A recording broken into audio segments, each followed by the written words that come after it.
और एक करार कर लिया, मौत से करार।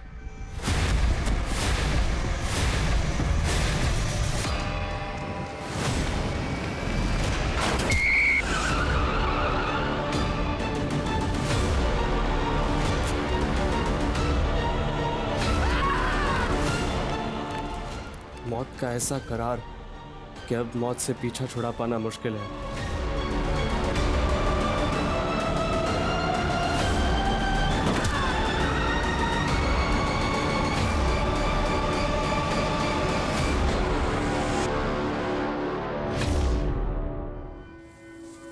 ठीक है, कल से 5 डिब्बे और बढ़ा दे। हाँ, आती हूँ।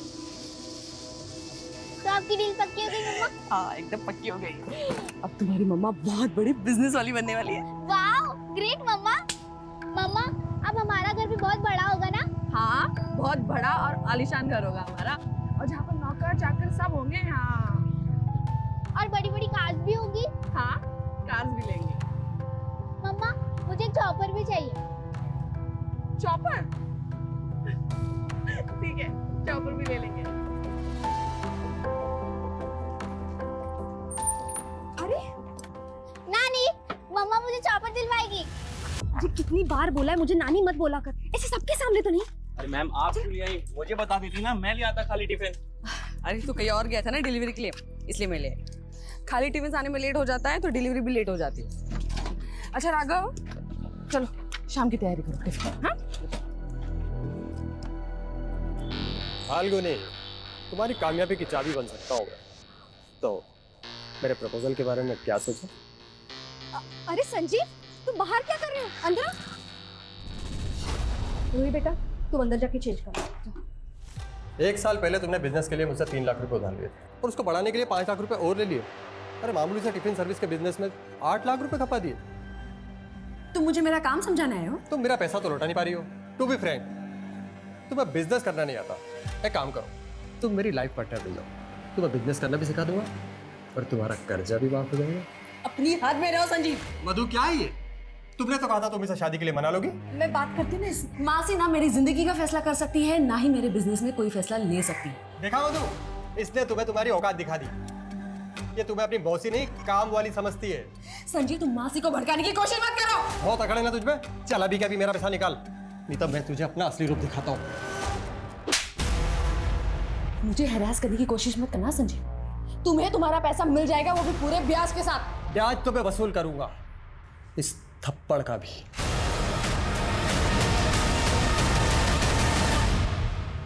मासी, मैंने कितनी बार आपसे कहा है मुझे इस आदमी से शादी नहीं करनी है, फिर भी आप। मैं तुम्हारे भले का सोच रही थी फाल्गुनी। विधवा की जिंदगी आसान नहीं होती। अरे खुद के बारे में नहीं, पर रूही के बारे में तो सोच। टिफिन सर्विस का छोटा मोटा काम है तुम्हारा, उसमें भी इतना सारा कर्जा चढ़ चुका है, उसमें कमाई तो होती ही नहीं है। ऐसा ही रहा तो रूही को कैसे पालोगी तुम? मासी, मैं आप जैसी नहीं हूँ जो अपने फायदे के लिए रिश्ते बदलती फिरूं। अरे अगर संजीव आपको इतना ही भाग गया है तो आप ही कर लो ना उसके साथ शादी। वैसे भी आपकी शादी तो हुई ही नहीं है। बस कर फाल्गुनी, मैंने तुझे अपनी बेटी माना, मैंने तेरे लिए अपना घर नहीं बसाया और तू मुझे खरी खोटी सुना रही है। मासी, आई एम सॉरी, मुझे ये सब नहीं बोलना चाहिए था, लेकिन आपको पता है ना मैं कितनी स्ट्रेस में हूँ। सारी टेंशन तुझे ही है।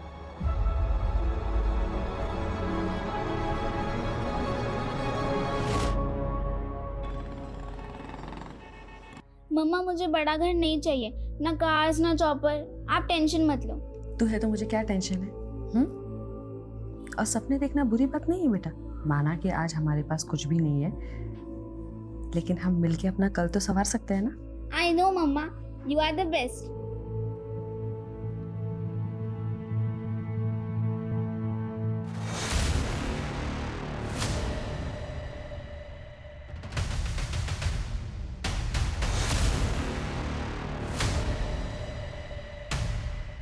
जब मंजिल दूर हो तो वहाँ जल्द से जल्द पहुँचने के लिए हम शॉर्टकट ढूंढने लगते हैं, और अब मैं उस रास्ते पर जाने का सोच रही थी जिसे मैंने सालों पहले छोड़ दिया था।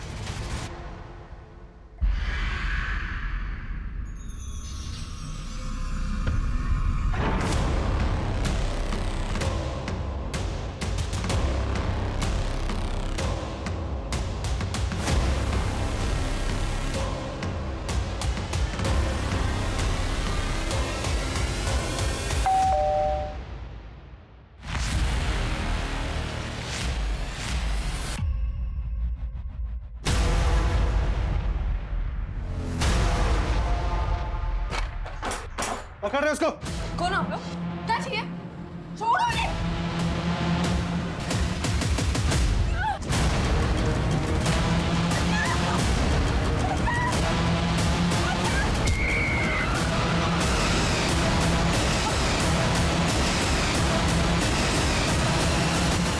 मैंने सोचा था अपना रास्ता बदल के मैं अपनी किस्मत बदल लूंगी, लेकिन मुझे नहीं मालूम था मुझे इसकी इतनी भारी कीमत चुकानी पड़ेगी। ये लो तुम्हारे पूरे पैसे, वो भी ब्याज के साथ। 4 महीने में इतना पैसा कमा लिया? तुमसे मतलब? अरे तुम अभी तक मुझसे नाराज हो? एक्चुअली उस दिन मैंने तुम्हें शादी के लिए प्रपोज करके गलती की। अगर मैं तुम्हें सिर्फ सोने के लिए कहता ना तो तुम मान जाती। तो पैसा भी इसी तरह कमाया ना, सो के। तेरी नियत चाहे जैसे भी हो, लेकिन मेरे बुरे वक्त में तू काम आया ना, इसलिए मैंने सिर्फ थप्पड़ मारा है तुझे, वरना मैं तेरे साथ क्या क्या कर सकती हूँ ना, ये जानता नहीं है तू। मुझे मालूम था इस डगर पे मुझे मौत भी मिल सकती है, लेकिन मैं मरना नहीं चाहती। मुझे अपनी बेटी के लिए जीना है।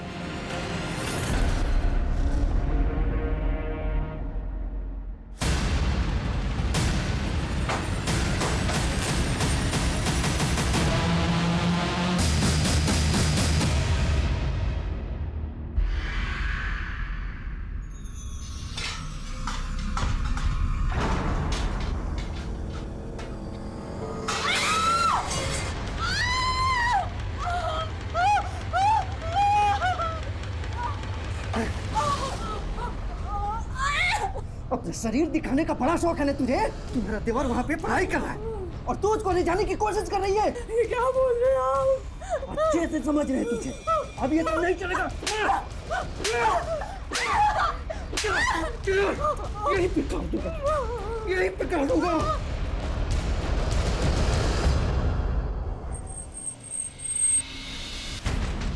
सर, शामली रोड पे एक्सीडेंट हुआ था।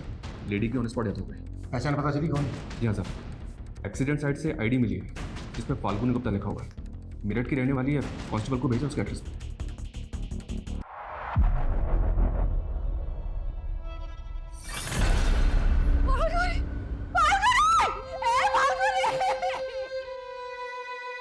नानी कहाँ गई राघव अंकल? बेटा वो आ जाएंगी।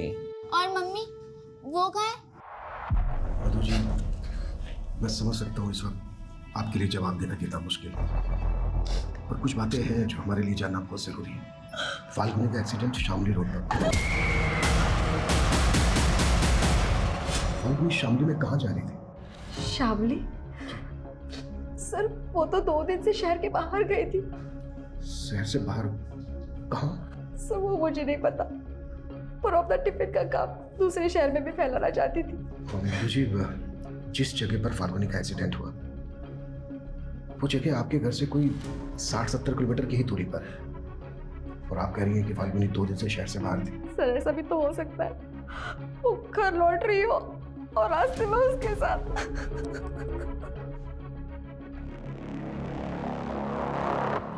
सर, एक्सीडेंट स्पॉट का एक सीसीटीवी फुटेज मिला है। सर इसमें जिस तरह से फाल्गुनी भाग रही है और जिस तरह से व्हीकल ने उसे हिट किया, उससे ये तो मर्डर लग रहा है सर। गाड़ी का नंबर भी साफ दिखाई नहीं दे रहा है। फाल्गुनी की मौसी को ये तक नहीं मालूम कि फाल्गुनी कहाँ गई, और अब इस तरह से फाल्गुनी मारी जाती है। पता लगाओ कि फाल्गुनी इस जगह पर क्यों गई और इस टेम्पो का भी पता लगाओ।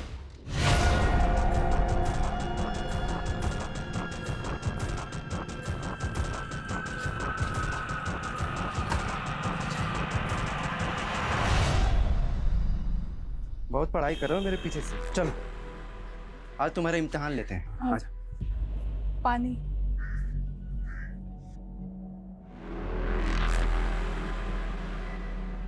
अच्छा बता, मेरे बेबी के शरीर में कितने तिल हैं? बस कीजिए आप, शक की भी सीमा होती है। क्या होती है? नहीं भैया। अच्छा, मतलब इसको मारो तो तुमको दर्द होता है? इतने नजदीक आ गए हो तुम दोनों। हिम्मत है? हाँ? इधर आ। हिम्मत है तो मेरे पीछे से छुप छुप के जो करते हो मेरे सामने करके दिखाओ। चलो चलो। ये क्या बोल रहे हैं आप? क्या बोल रहा हूँ? क्या बोल रहा हूँ? क्या बोल रहा हूँ? क्या बोल रहा हूँ? ठान के आया हूँ। हमको धोखा दोगे तो यहीं पे जान से मार दूंगा।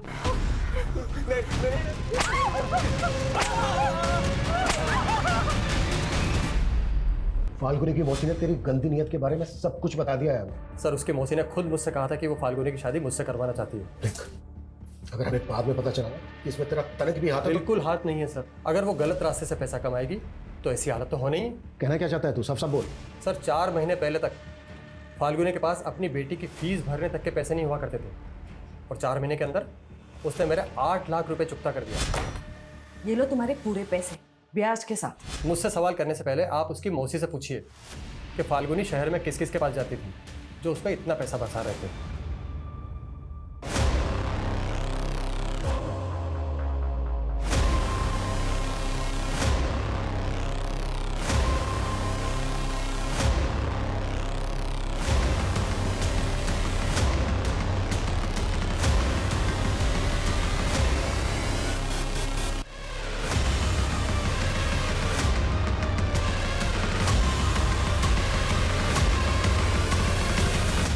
अंकल की तरह आप भी मुझसे झूठ बोल रहे हो ना। मम्मी मुझसे इतने दिन तक दूर नहीं रह सकती। बेटा मैं तुझे कैसे बताऊं कि क्या हुआ है?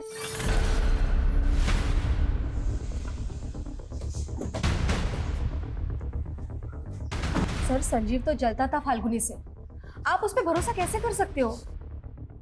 देखिए, अगर संजीव ने कुछ किया है तो बचेगा नहीं, लेकिन आपको भी तो नहीं मालूम कि हत्या के 2 दिन पहले से फाल्गुनी कहाँ थी? सर मुझे सच में नहीं पता।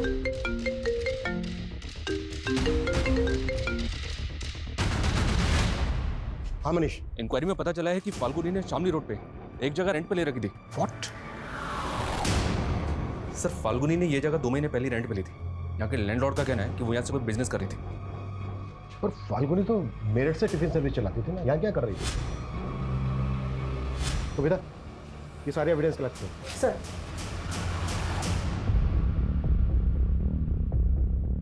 निर्भीक एजेंसी इस नाम से एग्रीमेंट करवाया था फाल्गुनी ने। अच्छा, किस तरह का बिजनेस था? मतलब वो क्या कर रही थी, कुछ बताया था? सर कंसल्टेंसी का बिजनेस बता रही थी, बोल रही थी कि स्टैब्लिश कर रही हूँ, कुछ दिनों बाद ये जगह रिनोवेट करके ऑफिस खोल लेंगी। 12 तारीख को आई थी क्या फाल्गुनी? नहीं सर, वो यहाँ कभी कभी आती थी।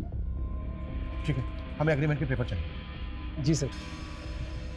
सर अगर फाल्गुनी का tiffin service Roohi tiffin service के नाम से है तो फिर ये निर्भीक एजेंसी क्या है?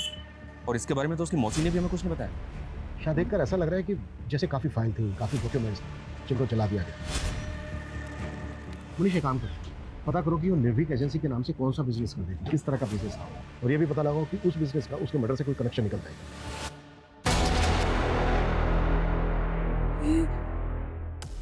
ये सही नहीं किया हमने।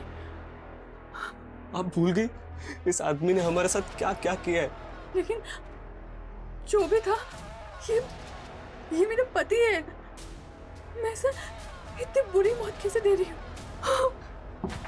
अब इतना मत सोचिए, इसके अलावा और कोई चारा नहीं था हमारे पास।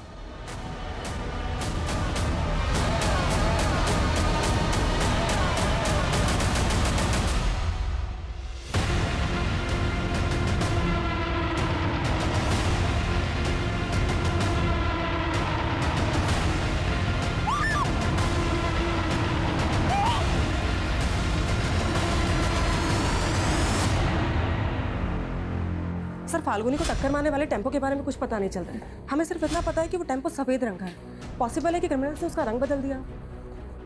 तो फिर इतनी प्लानिंग की किसने होगी और किस मकसद से? सर फाल्गुनी ने निर्भीक एजेंसी नाम से एक करंट अकाउंट भी खोला था। इस अकाउंट की डिटेल्स निकाली तो पता चला कि एक डिटेक्टिव एजेंसी है। Detective agency? यस सर, और 4 महीने पहले ही फाल्गुनी को इसका लाइसेंस मिला है। मतलब जिसे हम टिफिन सर्विस चलाने वाली एक साधारण औरत समझ रहे थे, असल में एक प्रोफेशनल डिटेक्टिव भी थी। मैंने फाल्गुन के बैंक ट्रांजैक्शंस भी चेक किए, पता चला कि उसमें 4 लोगों ने पैसा ट्रांसफर किया, और ये 4 लोग कोई और नहीं, फाल्गुन के क्लाइंट्स थे। सर ये चारों केसेस मैट्रिमोनियल डिस्प्यूट्स और फोर्जरी के थे, जिनको फाल्गुनी ने सक्सेसफुली खत्म कर दिया था। तो उसके ऑफिस में मौजूद फाइल्स और डॉक्यूमेंट्स को जलाया क्यों गया होगा? क्या उनमें किसी के राज छुपे थे जिन्हें फाल्गुनी उजागर करने वाली थी?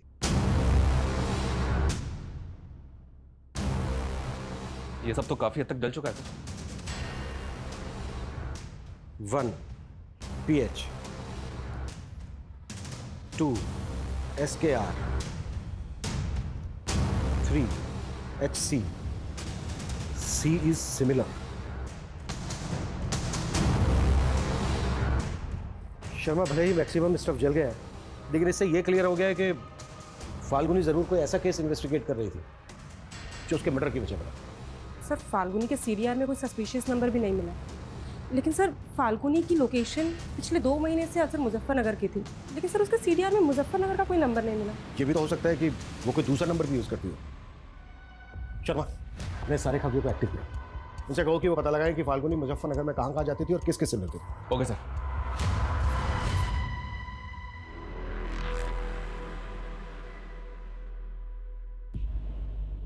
अब चादर प्रथा शुरू करते हैं।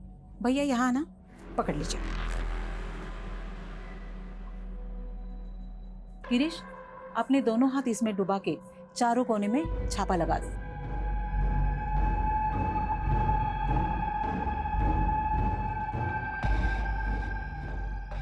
अब चादर प्रथा समाप्त हुई है, उसके अनुसार अब आप दोनों पति पत्नी हो। फाल्गुनी डिटेक्टिव, ये सब बातें सुन के मैं खुद हैरान हूँ सर। इस बारे में मुझे कुछ मालूम नहीं था। मधु जी, आप फाल्गुनी को उसके बचपन से जानती थी और 11 साल से तो आप उसके साथ रह रही थी। अगर आप उसके बारे में कुछ नहीं जानती तो क्या इसका मतलब हम ये निकालें कि फाल्गुनी भरोसा नहीं करती थी आप पर, ट्रस्ट नहीं था उसे, इसके लिए अपनी बातें छिपाती थी आपसे? सर ऐसा भी तो हो सकता है वो जानबूझ के कर रही हो। अभी वो डिटेक्टिव थी तो ऐसे लोग अंडरकवर होके भी तो काम करते हैं ना। अच्छा। सर मैंने आपको एक बात नहीं बताई थी, फाल्गुनी लॉ स्टूडेंट थी और उसके पिता के पास पैसे नहीं थे तो उसने अपनी पढ़ाई छोड़ दी थी। पर शादी के पहले वो क्रिमिनल लॉयर के पास काम करती थी सर। और शादी के बाद? सर शादी के बाद उसका पति उसे कुछ नहीं करने देता था। फिर उसके पति के मौत के बाद वो मेरे साथ टिफिन सर्विस का काम करने लग गई। आपके साथ? हाँ। लेकिन उसका जो ये टिफिन सर्विस का बिजनेस था, उसके डॉक्यूमेंट्स में तो आपका कोई शेयर नहीं है। तो सैलरी देती थी ना आपको। सर वो हमारा रिश्ता इन सारी चीजों के परे था। ये पुलिस क्यों आया राघव अंकल? वो पुलिस स्टेशन में भी आपकी मम्मा का खाना जाता है ना, इसीलिए।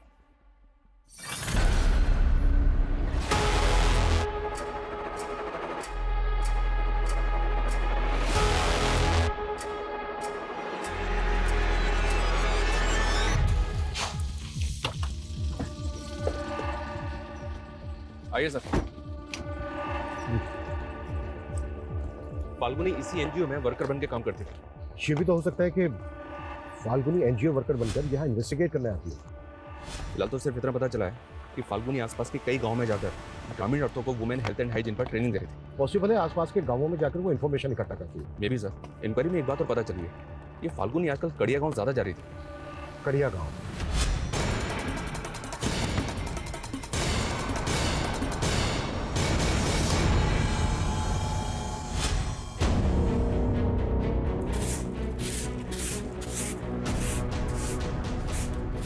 सुनिए,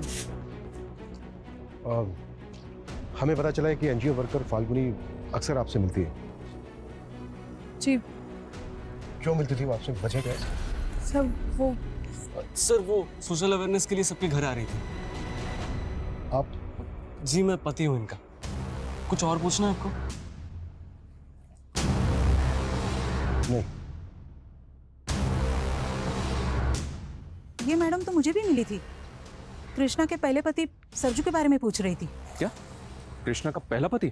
जी, दूसरा पति गिरीश देवर था कृष्णा का, लेकिन सरजू के मौत के बाद उन दोनों ने शादी कर ली।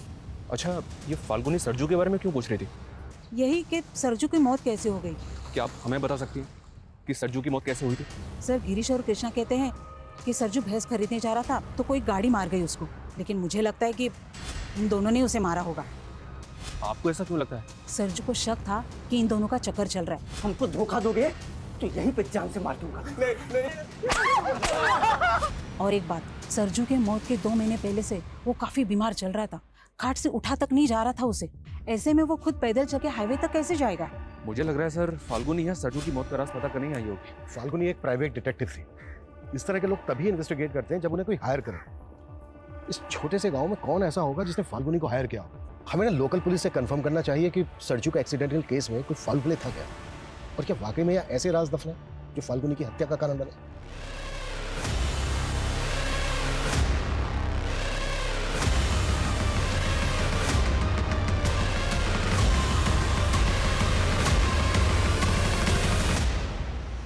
अरे छोड़ो छोड़ो। अरे तुम डर क्यों रही हो?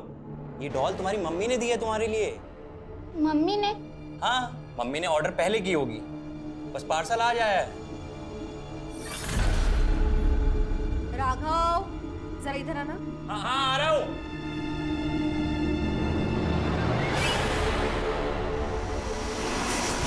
मम्मा, जाना सच में जरूरी है? हाँ बेटा, बहुत जरूरी है।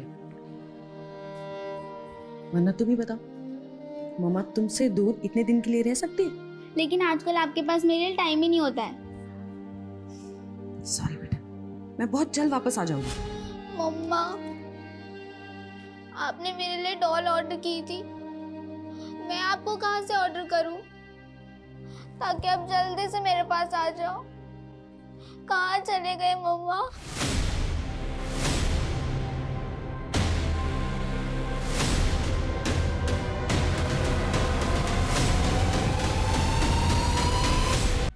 सरजू कुशवाहा एक्सीडेंट केस में हमें कुछ ऐसा नजर नहीं आया जिससे कि लगे कि उसका मर्डर हुआ था, और सरजू के पोस्टमार्टम रिपोर्ट से भी ये क्लियर था कि उसका एक्सीडेंट ही हुआ था। अच्छा, सरजू का जिस टेम्पो से एक्सीडेंट हुआ था वो सफेद रंग का था ना? नहीं, सरजू की बीवी ने बयान दिया था कि कोई सफेद रंग का ओल्ड कार था। तो वो जो कार थी, उस कार का कुछ पता चला? अभी तक तो नहीं। मुझे लगता है पुलिस वाला हमसे कुछ छुपा रहा है, हमें ना बहुत संभल के जांच करनी होगी। अगर फाल्गुनी सरजू के एक्सीडेंट को मर्डर मान रही थी तो जाहिर सी बात है वो लोकल पुलिस पे शक कर रही होगी। शर्मा, पता करो कि फाल्गुनी लोकल पुलिस से मिल रही थी क्या, और याद रहे पूरी एहतियात के साथ। Okay sir. मेरठ पुलिस हमारे घर तक पहुंच गई, मैं बता रहा हूँ, अगर मैं उनके हत्थे चढ़ा ना तो तुम सबकी पोल खोल दूंगा मैं। डर मत, पुलिस, नेता, प्रशासन सब मेरी जेब में है। सरजू का भूत भटक रहा है, वो ना हमसे बदला लेगा, वो बदला लेगा हमसे। इतने मत सोचो, सब ठीक हो जाएगा।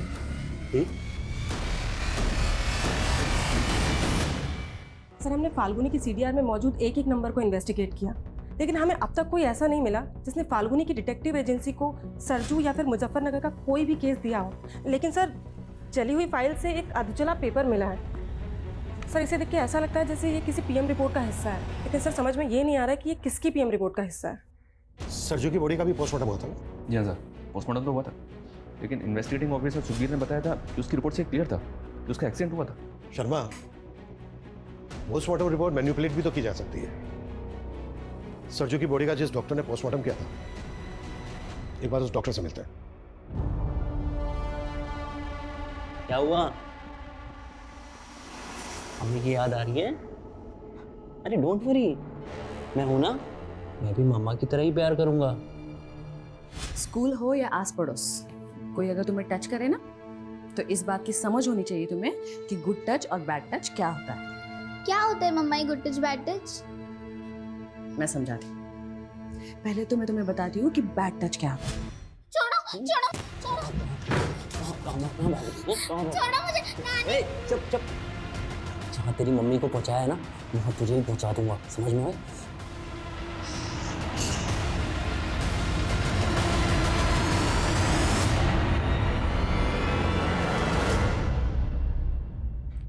एक्सक्यूज मी, डॉक्टर पाल जो पोस्टमार्टम करते हैं कहाँ मिलेंगे?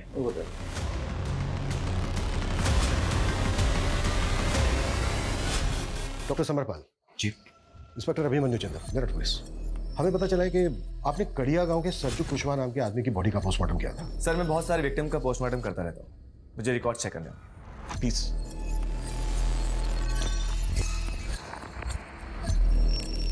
Sarju Kushwaha, right officer? Accidental case है, बॉडी में कई जगह इंजरीज थी और कुछ फ्रैक्चर थे, लेकिन हमें कोई फाउल प्ले नहीं लगा। कुछ दिनों पहले मेरठ में भी एक्सीडेंट हुआ था कि विक्टिम पर जानबूझकर टेम्पो चढ़ा दिया गया था, बहुत एक्सीडेंट की वजह से हुई थी, और था वो मर्डर। लेकिन ये सब आप मुझे क्यों बता रहे हैं? जिस विक्टिम का एक्सीडेंट हुआ था उस विक्टिम का नाम था फाल्गुनी गुप्ता। ये शायद इसके साथ आपने सरजू की पोस्टमार्टम रिपोर्ट शेयर की? नहीं सर, मैं इस लड़की को नहीं जानता, और सरजू की रिपोर्ट सिर्फ इन्वेस्टिगेशन ऑफिसर के साथ शेयर की थी। ठीक है डॉक्टर, हमें इस रिपोर्ट की एक कॉपी चाहिए होगी। मैं आपको प्रोवाइड करता हूँ। Thanks doctor. मैं तो तुम्हें चाहता था, लेकिन तुमने मेरा ध्यान फाल्गुनी की तरफ मोड़ दिया, और अब उसके मर्डर का इल्जाम भी मेरी तरफ मोड़ दिया। मुझे पता है ना तू कितना बड़ा कमीना है। वो तो मैं हूँ, लेकिन तुझे मैं फुल सपोर्ट करूंगा फाल्गुनी के बिजनेस को टेक ओवर करने में।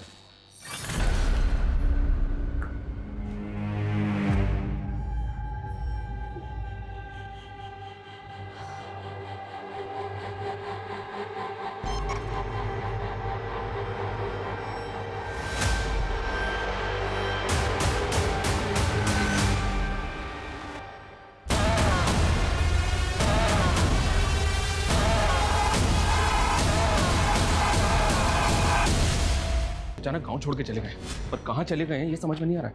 उनका गायब होना यही इंडिकेट करता है कि सरजू का एक्सीडेंट बल्कि मर्डर हुआ था। और सर अब तक ये भी पता नहीं चल पा रहा है कि फाल्गुनी को ये केस इन्वेस्टिगेट करने के लिए किसने दिया होगा। सब पता चलेगा मनीष।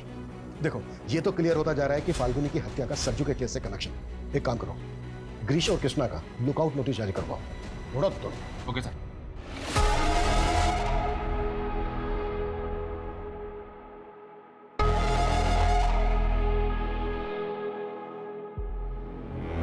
मेरठ पुलिस मेरे हॉस्पिटल तक पहुंच चुकी है। सरजू और फाल्गुनी के बारे में पूछताछ कर रही थी। देखो अगर इस केस में मेरा नाम आ गया ना तो अच्छा नहीं होगा। किसी का नाम नहीं आएगा।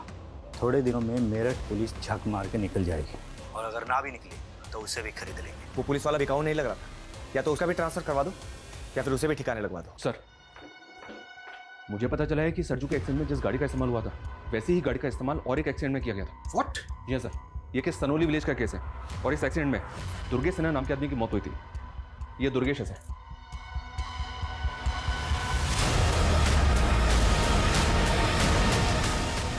और इस केस में भी गाड़ी का कुछ पता नहीं चला। आखिर इस मिस्टीरियस व्हीकल की मिस्ट्री क्या है? अगर ये सबके सब मर्डर थे तो फिर ये कौन करवा रहा था और क्यों? फाल्गुनी के मर्डर को भी एक्सीडेंट का रूप देने की कोशिश की गई। क्या फाल्गुनी कुछ ऐसा इन्वेस्टिगेट कर रही थी जिसके पीछे गहरे राज छिपे थे? एक बार दुर्गेश के केस के इन्वेस्टिगेटिंग ऑफिसर से मिलता है। हमें दुर्गेश के केस में ऐसा कोई फॉल प्ले नजर नहीं आया जिससे लगे कि वो मर्डर हो, और पोस्टमार्टम रिपोर्ट में यही आया था कि दुर्गेश की मौत एक्सीडेंट से हुई है। पोस्टमार्टम रिपोर्ट दिखाएंगे दुर्गेश की? हाँ sure. Thank you.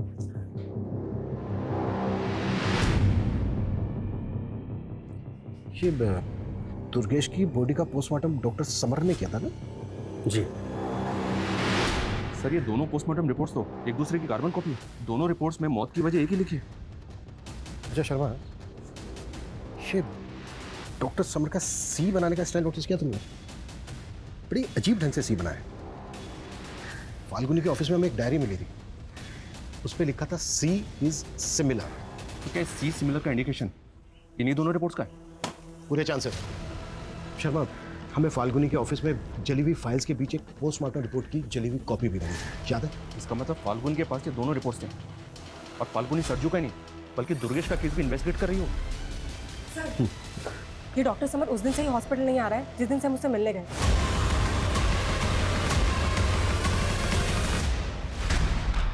Doctor summer कहाँ है? मुझे नहीं मालूम।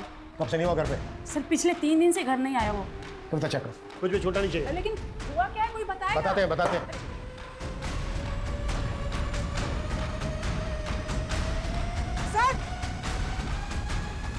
सर ये देखिए,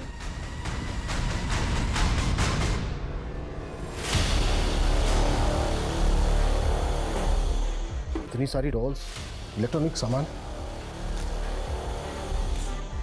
क्या ये सब क्या चल रहा है इस घर के अंदर? सर मेरे बेटे को इलेक्ट्रॉनिक गुड़िया बनाने का शौक है।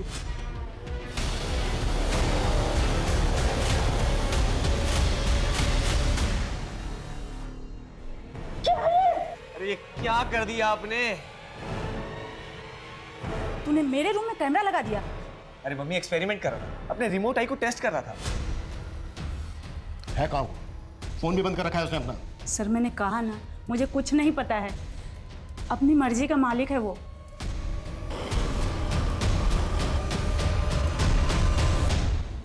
ये दुर्गेश सिन्हा यहीं रहते थे ना? जी हाँ। देखिए, उनकी मौत कैसे हुई इसके बारे में आपसे बात करनी है हमें। इस लड़की को पहचानती हैं? नहीं। आप जरा गौर से देखिए, शायद आपको कुछ याद है। बोला ना नहीं, और मुझे आपसे बात नहीं करनी है। आप जाइए यहाँ से। देखिए, हमारा बात करना बहुत, सुनिए, देखिए हमारी बात सुनिए। अब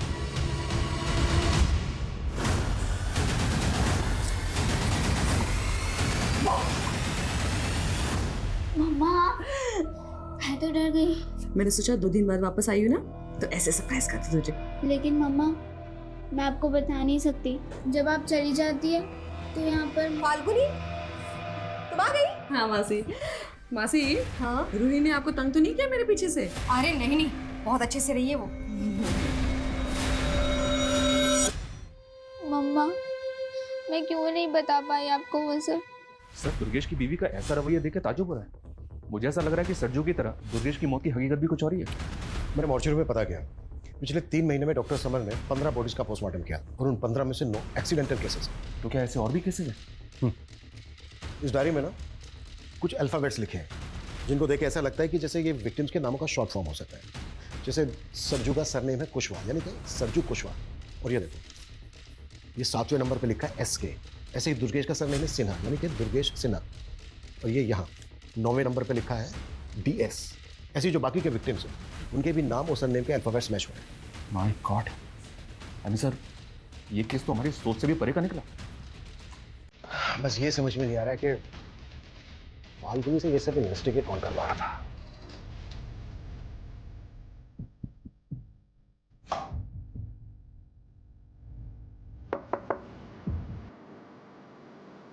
सर ये फाइल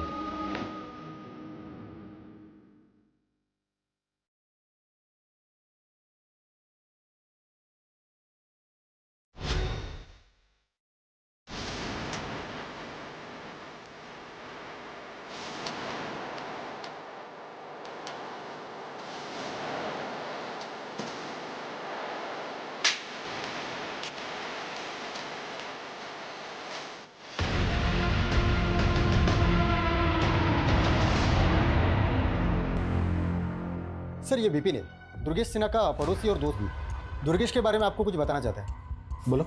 सर भले ही दुर्गेश की बीवी और सब लोग ये मानते हैं कि दुर्गेश की मौत एक्सीडेंट से हुई थी, लेकिन सर दुर्गेश तो कैंसर पेशेंट था, वो तो चल भी नहीं सकता था। व्हाट?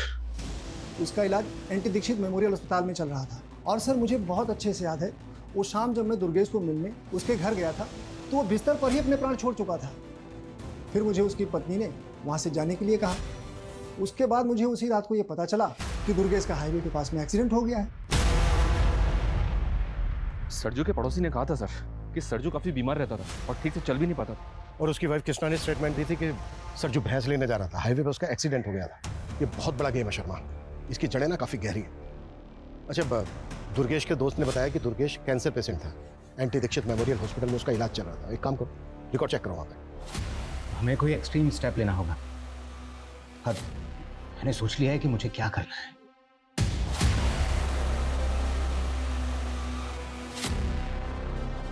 नहीं सर, दुर्गेश सिन्हा नाम के सर किसी पेशेंट का रिकॉर्ड नहीं है यहाँ पर, और ना ही सर इस नाम के किसी कैंसर पेशेंट का इलाज हुआ है इस हॉस्पिटल में।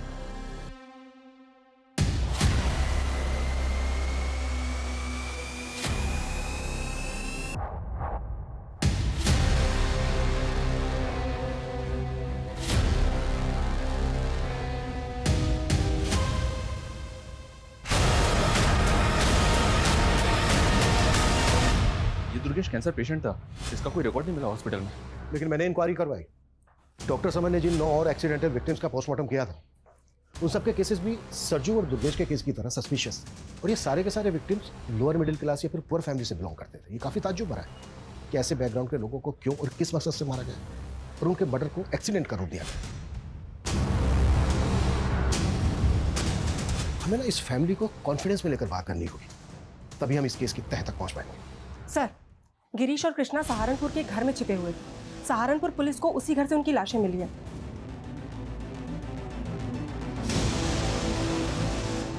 सर, क्राइम सीन से सुसाइड नोट मिला था, शायद इन दोनों ने सुसाइड किया। हमने अंजाम की परवाह नहीं की और एक करार कर लिया, मौत से करार। मौत का ऐसा करार कि अब मौत से पीछा छुड़ाना मुश्किल है।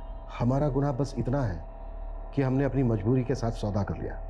देखिए, मैं जानता हूं आपके पति सरजू कुशवाहा को कैंसर है और उनका बचना नामुमकिन है, लेकिन आपको उनकी मौत के बाद काफ़ी पैसा मिल सकता है। किस बात का पैसा? फिर जैसे ही सरजू की मौत होगी, देर रात में आप उसकी लाश को हाईवे पर डाल दीजिएगा, जहां एक गाड़ी उन्हें कुचल कर चली जाएगी। फिर आपको पैसा मिल जाएगा। कृष्णा को टीवी था, उसके इलाज के लिए पैसे चाहिए थे और सरजू भैया से नफरत थी मुझे, इसलिए मैंने उनसे एक करार कर लिया। लेकिन हमको क्या मिला? सिर्फ 2 लाख रुपए और इतना सारा तनाव। हम अपने पाप के बोझ से दब गए, इसलिए हम दोनों आत्महत्या कर रहे हैं। ये सब तो बेहद अजीब है सर, ना ऐसा पहले कभी देखा और ना सुना।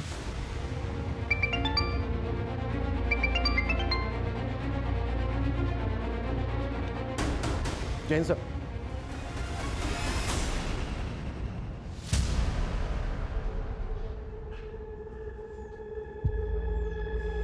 तो मुझ पे गुस्सा हो ना? मैं जानती हूँ मैं बहुत बुरी हूँ। और राघव अंकल, वो तो और भी बुरे। उन्होंने मेरे साथ। रूही, राघव ने क्या किया तुम्हारे साथ? देखिए, टारगेट्स तो आप लोगों को अपने अपने पूरे करने ही हैं, लेकिन मैं सिर्फ ये कहना चाहता हूं कि जब भी आप कोई नई पॉलिसी बेचें तो क्रॉस चेक कीजिएगा डॉक्यूमेंट्स पूरे। मनीष सिंह जी, एसपी सर ने तो आपको बता ही दिया होगा कि मैं आपसे क्यों मिलना चाहता था। जी, लेकिन हमें ताज्जुब इस बात का है कि इतने समय तक आप चुप क्यों रहे? आपको तो बहुत पहले सामने आ जाना चाहिए था।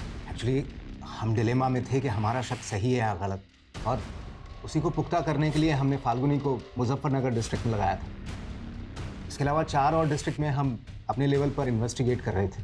तो मतलब फाल्गुनी को आपने हायर किया? जी, फाल्गुनी को मैं 10 साल पहले से जानता था, जब वो एक क्रिमिनल लॉयर के यहाँ काम किया करती थी। वो लॉयर मेरे दोस्त थे, और जब मुझे पता चला कि फाल्गुनी ने डिटेक्टिव एजेंसी स्टार्ट की है तो मैंने उससे बात की।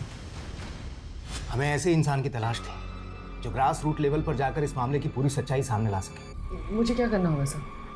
फाल्गुनी, मुजफ्फरनगर डिस्ट्रिक्ट में पिछले 4 महीनों में 183 पॉलिसी होल्डर्स ने एक्सीडेंटल इंश्योरेंस क्लेम किया है। ये काफ़ी स्ट्रेंज है, क्योंकि ये सारे लोग लोअर बैकग्राउंड से आते हैं, और पॉलिसी लेने के 1 महीने पहले इन लोगों ने अपने पैन कार्ड बनवाए और बैंक में अकाउंट खुलवाए। उसके पहले इनका किसी भी बैंक में कोई भी अकाउंट नहीं था, और पॉलिसी लेने के 1-1.5 महीने बाद इनका एक्सीडेंट हो गया। सर, इसमें पक्का फाउल प्ले है, वरना इतने सारे लोगों के साथ सेम हादसा कैसे हो सकता है? मुझे लगता है कि ज़रूर किसी ग्रुप ने या किसी गैंग ने इनसे ये सब करवाया होगा। फाल्गुनी एकदम सही डायरेक्शन में थी। हमें भी हिंट मिलने लगे थे कि इन सब के पीछे कोई ना कोई ऑर्गेनाइज्ड गैंग है, और इसमें काफ़ी पुलिस वाले और काफ़ी पोस्टमार्टम डॉक्टर्स शामिल हैं। लेकिन इसके पहले कि फाल्गुनी हमें कोई प्रूफ देती, उसका मर्डर हो गया, और तब हम श्योर हो गए। हमारे बाकी इन्वेस्टिगेटर्स ने भी हमें इंफॉर्मेशन दी थी। 500 से ज़्यादा केसेस हैं, 100 करोड़ से ज़्यादा इंश्योरेंस क्लेम हुआ है। व्हाट? 500 से ज़्यादा केसेस? मतलब हम ये मान सकते हैं कि 500 से ज़्यादा लोगों का मर्डर हुआ है जिसको एक्सीडेंट कर दिया गया? शायद, लेकिन इसके पीछे किंगपिन कौन है, किसके इशारे पर ये सब कुछ हो रहा है, यार स्टिल क्लूलेस। ये जितने भी सारे केसेस हैं, आप हमें इनकी डिटेल्स दीजिए। जी।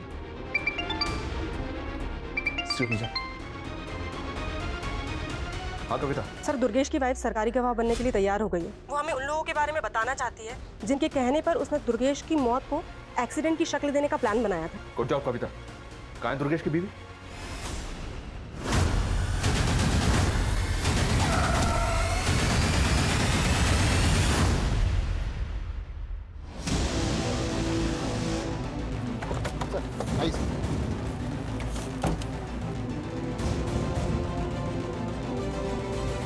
सर, ये तो हमें सब कुछ बताने वाली थी, और इसको भी मार दिया क्या? सर, विटनेस ने बताया कि सफ़ेद रंग का टेम्पो था और टेम्पो इस डायरेक्शन में गया।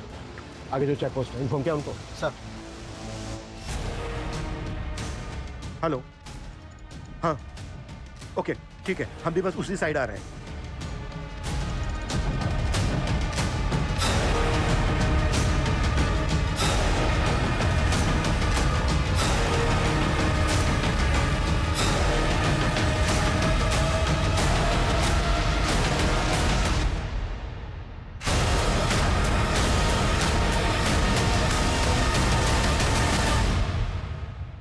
कंपनी का रीजनल मैनेजर ही कंपनी के साथ इतनी बड़ी कॉन्स्पिरेसी कर रहा है। मुझे कोई फंसा रहा। ओए, फंसा रहा है? हाँ, तेरे गुनाहों की लंबी चेन तोड़ दी हमने।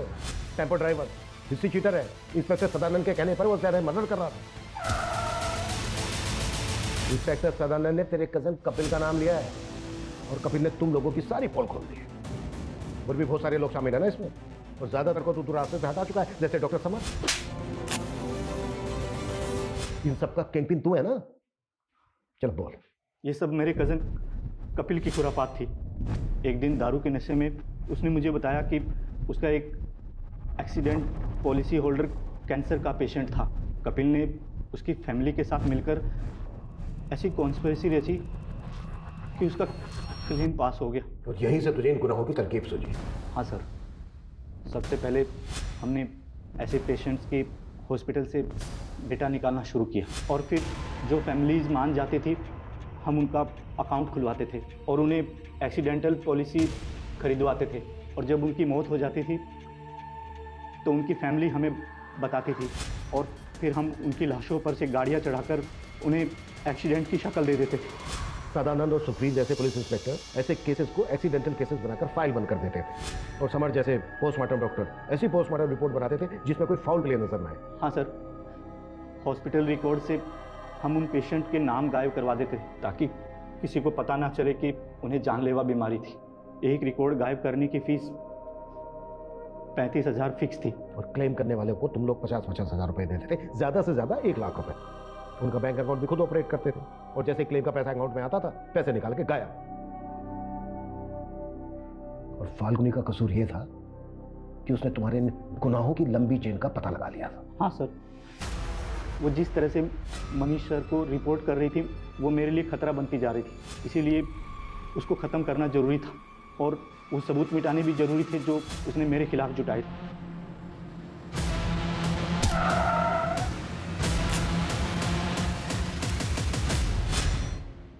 सर ये गिरोह इतने बड़े पैमाने पर गुनाहों को इस तरह से अंजाम दे रहा था, ये सोच के भी ताज्जुब हो रहा है। आई थिंक ये इस दशक का सबसे बड़ा स्कैम हुआ। हमारा ऐसे केसेस से भी सामना हुआ है जहां पर लोग पॉलिसी के लालच में अपनों का कत्ल तक करवा देते हैं, और यहाँ तक चंद पैसों के लालच में लोग अपने करीबियों की लाशों का सौदा कर रहे थे। ऐसे गुनाहों को देखकर ये नहीं लगता है कि आजकल इंसानियत का स्तर कितना नीचे गिरता जा रहा है? सर फाल्गुनी की मौसी ने फाल्गुनी के वर्कर राघव की कंप्लेंट की। वो काफी दिनों से फाल्गुनी की बेटी को मॉलेस्ट कर रहा है।